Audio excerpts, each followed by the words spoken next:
할렐루야. 우리 광림교회 우리 모든 속자님들 가운데 하나님의 사랑과 은혜와 섭리가 함께 하시기를 주님의 이름으로 축원합니다. 이제 지난주까지 오프라인 속회 지도자 교육이 마치고 이제 이번 주부터는 온라인으로 진행됩니다. 우리 속장님들은 속회 인도하시기 전에 우리 온라인을 통해서 먼저 이번 공과를 통해 주신 은혜를 묵상하시고 또 그렇게 준비하시면서 속회를 인도해 주시면 감사하겠습니다. 기도하겠습니다. 하나님 감사합니다. 부족한 우리에게 직분 맡겨주시고 그 사명 잘 감당하라고 지혜 주시고 능력 주심에 감사를 드립니다. 하나님 이번 주도 속장님들을 통하여서 하나님의 은혜가 흘러가도록 인도하여 주시고 주시는 그 은혜 속에 먼저 결단, 먼저 감사가 있는 귀한 속장님들 될 수 있도록 인도하여 주시옵소서. 예수님의 이름으로 기도합니다. 아멘. 자, 이번 주 속회 공간은 22과입니다. 너희도 준비하고 있으라. 특별히 이제 돌아오는 주부터 대강절이 시작됩니다. 속회에서부터 예수님 오심을 깊이 생각하고 감사할 수 있는 일들이 있었으면 좋겠고 또 그 감사의 표현이 우리 성가제에서 있도록 우리 숙장님들, 지구장님들, 우리 속도원들, 선교회원 그리고 지구원들 함께 겉면해서 성가제에서 예수님 오심을 정말로 기쁘게 표현할 수 있는 시간이 되었으면 좋겠습니다. 자, 오늘 속회공과 본문은 마태복음 24장 34절부터 51절까지입니다. 오늘 말씀은 예수님께서 제자들에게 종말, 재림에 대해서 이야기합니다. 여러분, 이 종말이라는 말은 이미 구약 성경에서부터 시작되었습니다. 이 종말이란 말이 여호와의 날이라고 표현하고 있습니다. 여호와의 날은 악인의 심판, 하나님의 공의, 즉 심판과 구원이 임하는 그날을 구약 성경에서도 이야기합니다. 신약 성경에서의 종말은 이미 근데 예수님께서 이 땅에 오셨을 그 초림 때부터 시작되었습니다. 그리고 다시 오시겠다 약속하신 그 재림의 때에 종말이 완성됩니다. 자, 그런데 우리가 기억할 것은요, 이 종말의 핵심은 심판에 있는 것이 아니라 구원에 있다라는 겁니다. 여러분, 예수님 당시에 또 예수님 하나님 하늘로 올라가시고 유대 그리스도인들이 정말 힘들고 어려운 시간 가운데 머물러 있을 때 사도들이 전했던 메시지, 특별히 사도 요한이 전했던 메시지가 무엇입니까? 바로 종말입니다. 이것은 심판의 때가 아니라 구원의 때가 있으니 그 종말의 때가 있으니 오늘의 어려움을 버티고 견디고 그렇게 믿음 지켜갈 것을 이야기하는 겁니다. 오늘 말씀의 핵심도 그 구원에 있음을 기억하면서 오늘의 이야기를 함께 나누겠습니다. 자, 그러면서 그러므로 깨어 있으라 42절에서 말하고 그리고 이러므로 준비하고 있으라라고 44절에서 이야기합니다. 깨어 있으라. 여러분 많이 들어보셨죠? 이 깨어 있으라라는 것은 항상 영적으로 깨어 준비하고 있으라라는 겁니다. 영적으로 깨어 있고 주의하여 준비되어 있어야 한다. 자, 또한 준비하고 있으라라는 말은 지속적으로 예비하고 있어야 한다라는 의미를 갖고 있습니다. 자, 그래서 우리는요, 이 종말이 예수님의 재림을 먼 미래가 아니라 지금 당장 이루어질 수도 있겠구나라는 그 마음 가지고 깨어 있어야 한다라는 겁니다. 영적으로 민감해야 한다라는 거죠. 자, 종교개혁자 장 칼뱅의 글이 나와 있습니다. 그리스도가 오실 때가 불확실하다라는 것은요, 우리의 주의와 경각심을 촉구하는 자극제가 되어야 마땅하다. 하나님이 일부러 그 시기를 우리에게 감추길 원하신 것은 우리가 지나치게 태평해져서 끊임없는 경계를 소홀히 하는 일이 없게 하기 위해서다라고 이야기합니다. 그렇죠? 그때가 언제인지 알 수 없기에 우리가 항상 그때가 오늘일 수도 있겠구나라는 마음 가지고 항상 그렇게 깨어 있어야 한다라는 겁니다. 자, 오늘이 우리에게 주어진 마지막 날인 것처럼 그렇게 살아가야 함이 바로 오늘 말씀이 주는 핵심인데요. 자, 그렇다면 어떻게 살아갈 것인가? 오늘 속회 공과를 통해서 은혜를 나누겠습니다. 자, 첫 번째는 마지막이 있음을 알고 깨어 있어야 합니다. 마지막이 있다라는 것을요, 분명히 기억하고 깨어 있어야 한다라는 겁니다. 본문 42절에서 그러므로 깨어 있으라. 어느 날에 너희 주가 임하는지 너희가 알지 못함이니라 이야기합니다. 마지막 때가 언제인지 알 수 없으나 반드시 마지막 때가 있고 하나님이 다시 임하신다라는 겁니다. 자, 그래서 이어지는 본문 마태복음 25장에서는 혼인잔치에 신랑을 맞이하러 간 10명의 처녀에 대해서 이야기하고 있습니다. 여러분 잘 아시는 말씀이죠. 혼례는요, 한순간 하루에 끝나는 것이 아니라 아주 긴 잔치였습니다. 그래서 신랑이 언제 올지 알지 못했다라는 거죠. 자, 그런데 신랑은 반드시 그 자리에 오게 되어 있습니다. 자, 이때 10명의 처녀 중에 실기로 5처녀는 등불과 기름을 함께 준비했지만 미련한 5처녀는 등불만 가지고 왔다가 결국 신랑이 왔을 때 기름이 떨어져 신랑을 맞이하지 못했음을 이야기합니다. 자, 미리 깨어서 준비했던 5처녀만 신랑과 함께 잔치자리에 들어갈 수 있었다라는 거죠. 언제 신랑 대신 예수님께 다시 오실지 모릅니다. 여러분, 그때 혹여나 우리가 당황스럽지 않도록 항상 늘 깨어서 준비해야 한다라는 겁니다. 예수님이 오심은 끝이 아니라 새로운 시작입니다. 여러분, 종말은요, 끝이구나가 아니라 새로운 시작입니다. 그래서 우리가 사랑하는 사람과의 사별 앞에서 이렇게 고백하지 않습니까? 죽음이 끝이 아니라 하나님 나라에서의 시작이다. 그렇죠? 다시 만날 수 없는 영원한 이별이 아니라 다시 만날 그날이 있음을 기다리면서 오늘을 살아가는 것.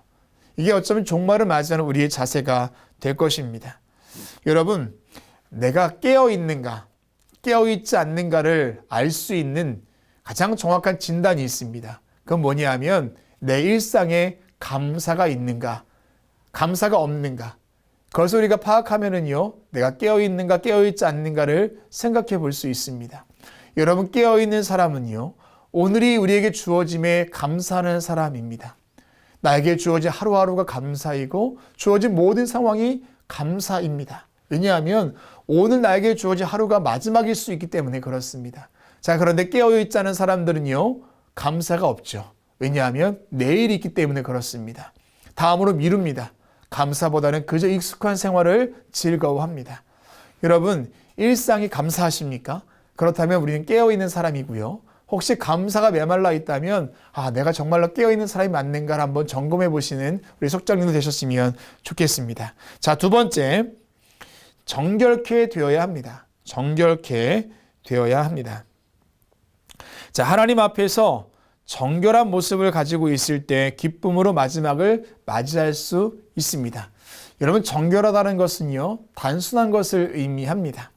생각이 복잡해지고 뭔가 내 인생 가운데 단순하지 않으면은 우리가 하나님의 때가 언제인지 분별하지 못한다라는 것입니다. 여러분, 정결은 지혜가 자라는 밭입니다. 정결해야 우리 마음 가운데 지혜가 있다라는 거죠. 지혜가 있어야 분별력이 생기고 또한 불필요한 것들이 사라지고 온전히 주님만 바라볼 수 있다라는 겁니다. 자, 그래서 우리 본문 45절에서 이렇게 이야기합니다. 충성되고 지혜 있는 종이 되어 이야기합니다. 충성되고 지혜 있는 종이 되어라. 자, 여러분, 지혜라는 것은요, 하나님을 경유하는 데에서 온다라는 거 너무 잘 알고 계시죠? 그래서 잠언 1장 7절에서 여호와를 경유하는 것이 지식의 근본이라고 말합니다. 또한 성경에서 뭐라고 이야기합니까? 충성되고 성실하게 라고 이야기합니다. 충성되고 성실하게. 마태복음 25장 14절 이하에는 달란트 비유가 등장합니다. 이것은 뭔가 가진 재능을 잘 활용해라 그런 이야기가 아니라 여전히 천국에 대한 이야기가 이어지고 있습니다. 주인이 타국으로 갈 때 달란트를 종들에게 맡겼습니다. 자, 그런데 칭찬드는 종은 어떤 종이었습니까? 맡겨진 달란트를 가지고 바로 가서 장사를 했던 종이었습니다. 바로 가서 장사를 했습니다. 즉, 자신에게 맡겨진 그 일에 대해서 충성을 다하고 성실하게 그 사명을 감당했다라는 겁니다. 결국 주인이 왔을 때 결산을 하죠. 그리고 그 종을 칭찬하고 주인의 즐거움에 함께 하도록 허락을 받습니다. 자, 에베소서 4장 22절부터 24절까지의 말씀이 본문에 나와 있는데요. 오직 너희의 심령이 새롭게 되어 오직 우리의 마음이 정결하게 되어야 한다는 거죠. 하나님을 따라 의와 진리의 거룩함으로 지으심을 받은 새 사람을 입으라. 여러분, 의라는 것은요, 하나님 앞에 서 있는 것을 의미합니다. 또한 진리는 하나님 말씀을 따르는 삶을 이야기합니다. 거룩함은 세상과 구별된 하나님 앞에 자신을 드리는 것을 의미합니다. 자, 무슨 말입니까? 결국 우리에게 있어야 할 것은요, 정결함을 가지고 하나님 앞에 서며 주의 말씀을 따라서 세상과 구별되어 살아가 있어야 한다라는 겁니다. 그럴 때 마지막이 언제인지를 우리가 알 수 있고 그때를 살아갈 수가 있다라는 겁니다. 여러분, 삶의 지혜가 부족하면 우리의 삶은 복잡해집니다. 결단할 수 있는 힘을 잃어버린다라는 겁니다. 항상 지혜를 구하고 항상 우리 마음이 정결해야 하나님께서 원하시는 바가 무엇인지를 알고 오늘을 살 수 있습니다. 사랑하는 숙성님들, 그리고 우리 속회 모든 성도님들 가운데도 항상 마음 가운데 그 정결함이, 그리고 지혜와 성실함이 함께하기를 주님의 이름으로 축원합니다. 자, 마지막 세 번째입니다. 기쁨으로 맡은 사명을 감당해야 합니다. 기쁨으로 맡은 사명을 감당해야 합니다. 자, 오늘 본문에서는 노아의 이야기가 등장을 하죠. 37절에서 노아의 때와 같이 인자의 임함도 이러하리라 이야기합니다. 노아의 때. 노아는 그저 하나님 말씀에 순종한 것밖에 없습니다. 자, 그래서 노아를 뭐라고 이야기합니까? 의인, 당대의 완전한 자, 하나님과 동행하는 자라고 창세기 6장 9절에서 이야기합니다. 자, 그리고 노아는 하나님만 바라보며 하나님 명령하신 대로 다 준행하였다라고 6장 22절에서 이야기합니다. 다른 사람의 이야기가 아니라 하나님 말씀을 순종함으로 살아갔던 것이 바로 우리 노아의 모습이었다라는 겁니다. 여러분, 우리가 믿음 지켜가면서 가장 중요한 게 바로 여기에 있습니다. 마지막 때가 곧 온다, 종말의 때가 임한다라는 것을요, 우리가 남의 이야기, 저 멀리의 이야기가 아니라 지금 나에게 주시는 하나님 말씀으로 알고 지금 주시는 그 말씀에 순종하고 맡은 사명에 최선을 다하는 것, 그게 중요하다라는 거죠. 여러분, 그래서요, 종말의 때를 기다리는 그 믿음의 여정 중에 그 과정이 굉장히 중요합니다. 과정 어떻습니까? 버티고 인내하고 절제하고 깨어 있어야 한다. 여러분, 이 모든 것이 믿음이 없으면 가능하지 않습니다. 믿음 가지고 오늘 노아가 그랬듯이 하나님과 동행하면서 항상 주님만 의지하고 주의 말씀에 준행하며 걸어가는 자만이 바로 마지막 때를 알 수 있다라는 것입니다. 자, 하나님이 우리에게 주신 사명이 있습니다. 삶의 자리에서 깨어서 하나님께서 우리에게 주신 그 사명에 감사히 여기며 그 사명을 감당해야 합니다. 시간도 은사도 물질도 하나님께서 나에게 주셨음에 감사하며 오늘을 살아가야 한다라는 거죠. 때로는 우리가 미룰 때가 있습니다. 그리고 우리 스스로 하나님의 일들에 대해서 거절할 때가 있습니다. 자, 그런데 그건 우리 생각이지 하나님의 생각은 그렇지 않습니다. 주님 다시 오실 그때에 하나님께서 우리에게 너 무엇하다 왔느냐 물어보실 때 뭐라 이야기하겠습니까? 바빠서 하나님의 일 감당하지 못했습니다. 내 스스로 그때를 정해놓고 그러면 참 부끄럽고 당황스러울 겁니다. 하나님께서 저와 여러분에게 맡겨주신 그 사명의 일들을 최선을 다하다 보면 결산할 때가 옵니다. 도적같이 그날이 임하였을 때 우리가 쉬고 있는 모습이 아니라 정말 끝까지 받은 사명 최선을 다하는 모습으로 주님 앞에 설 수 있었으면 좋겠습니다. 우리 사랑 속장님들, 그 마음 가지고 속해 또 귀한 사명 감당하고 계시는데 끝까지 최선을 다해서 주님 오실 그때까지 하나님께 나를 속장으로 불러주셨으면 정말로 하나님께서 원하시는 그때까지 그 사명 감당할 수 있었으면 좋겠습니다. 자, 그래서 하나님 앞에서 우리의 믿음과 삶을 점검합시다 라고 속회공과에서 그 마지막 문단에 이야기합니다. 여러분, 항상 우리 마음속에 어떤 마음이 있어야 되냐면 나 괜찮은가? 정말 주님이 오늘 이 땅에 오시면 나 괜찮은가? 주님이 오심이 두려운가? 아니면 주님이 오심이 나에게는 큰 설레임인가? 항상 우리를 진단해 보아야 합니다. 주님 이 땅에 오셨을 때 자신 있는 모습으로 우리가 살아가야 한다라는 것입니다. 믿음의 사람들에게는요, 구원의 날이며 기쁨의 날이 바로 종말이라는 겁니다. 마지막 때 우리를 위해 준비하신 기쁨의 자리에 참여하기 위해서 깨어 준비하고 하나님 앞에서 정결하고 거룩한 삶을 살고 성실과 충성으로 맡겨진 삶을 감당할 수 있는 우리 모든 속장님들과 우리 광림에 속한 우리 모든 속도원들 되시기를 주님의 이름으로 축원합니다. 광고 말씀입니다. 자, 이제 대강절이 시작되었습니다. 함께 예수 그리스도 오실 묵상하면서 우리 속회 안에서 그 기다림의 절기를 보냈으면 좋겠고요. 또 성가제가 있습니다. 우리 성가제 우리 모든 성도님들 함께 참여해서 기쁨의 자리 될 수 있도록 우리 속장님들께서 최선을 다해서 또 권면해 주시기를 부탁드리겠습니다. 기도하고 마치겠습니다.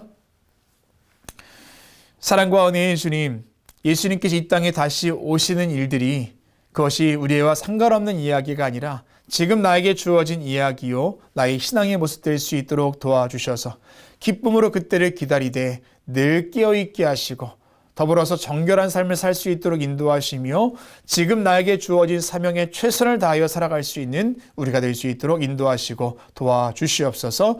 우리 속장님들 가운데도 주님께서 함께 하셔서 몸과 마음이 지쳐있는 자가 있습니까? 힘 더하여 주시옵시고 받은 삶에 끝까지 최선을 다하여 감당할 수 있도록 인도하여 주시옵소서. 예수님의 이름으로 기도합니다. 아멘.